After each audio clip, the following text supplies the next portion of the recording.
Hello, everyone. This is your state representative, Neil Hayes, coming to you with our weekly video update. Actually, you could say bi-weekly video update because we've been really busy here in the month of May, making sure we got all the budget bills passed and everything done constitutionally to make sure that we have a balanced budget for the state of Oklahoma. But right now, I really want to take a few minutes to share what we accomplished this legislative session and how it impacts you, your family, and our communities there in House District 13.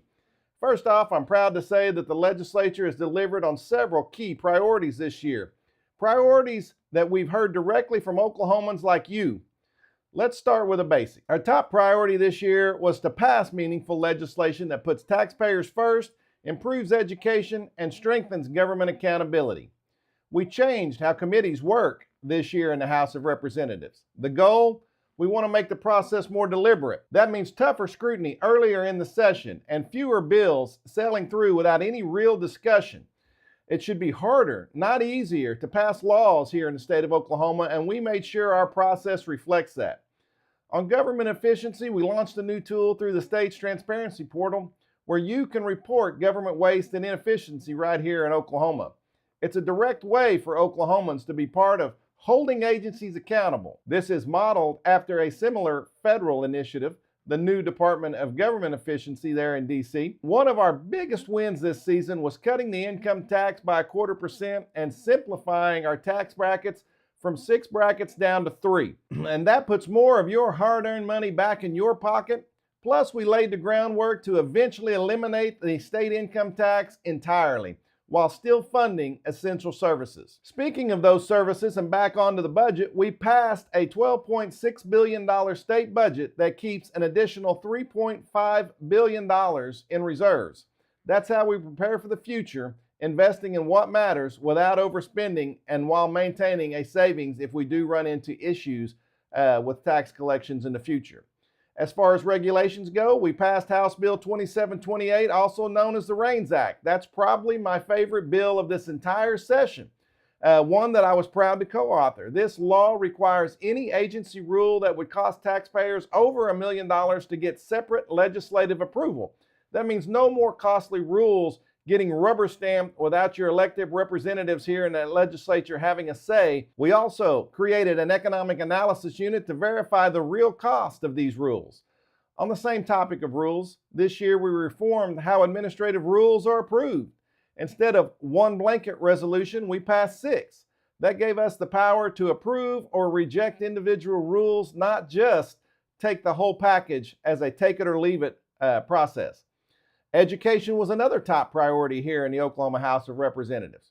We passed Senate Bill 139 to make classrooms phone-free during instructional hours. It's about helping kids focus and boosting academic performance. We also extended the teacher salary schedule from 25 years to 35 years. We want to recognize our veteran teachers for their service and commitment to our education system here in Oklahoma.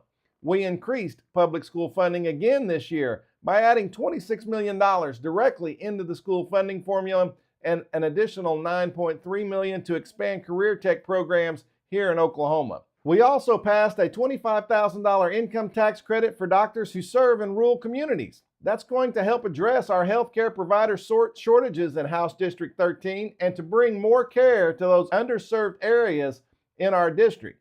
And for small businesses, we created a statewide licensing system for food trucks.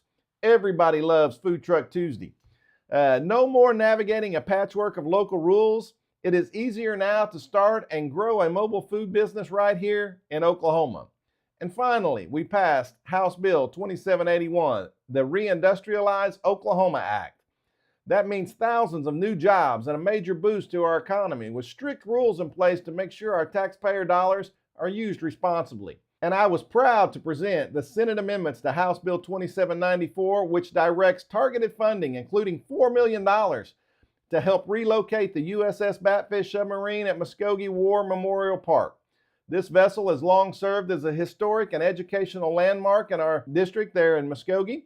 Moving it to higher ground near State Highway 165 and north of State Highway 62 will protect it from future flooding and make it more accessible to visitors visiting Muskogee.